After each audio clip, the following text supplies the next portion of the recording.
Hey everyone, welcome back to NonnyPlus. I am Stanley Kenefuna, and today we'll be answering a very important question. What is C Sharp and why are we learning it?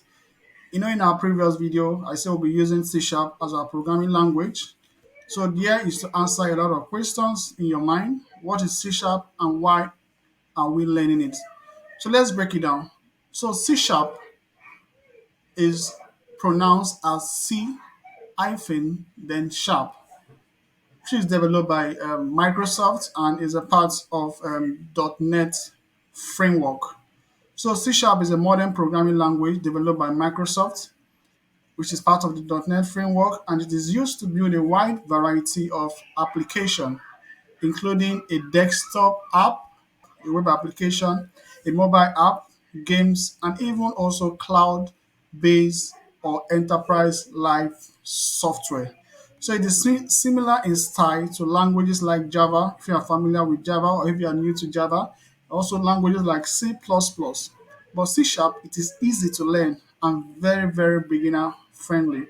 That is why it's perfect for this course. So why do we learn C Sharp as your first programming language? Why learn C Sharp as your first programming language? Number one, it has clear syntax, good structure, and teaches you core programming concepts. Number two, it is high in demand in the job market, especially for .NET developer. And you can also build real world applications early in your learning journey. So here at Nonny Plus, we'll be using C Sharp with Visual Studio. Visual Studio is an integrated development environment. So now that you know what is C Sharp and why it matters, you're ready to start coding. In the next video, so we'll show you on how to install Visual Studio, which is the integrated development environment for writing our codes with C Sharp. Hello world. So if you are excited, give this video a thumbs up and hit the subscribe button so you don't miss a single lesson.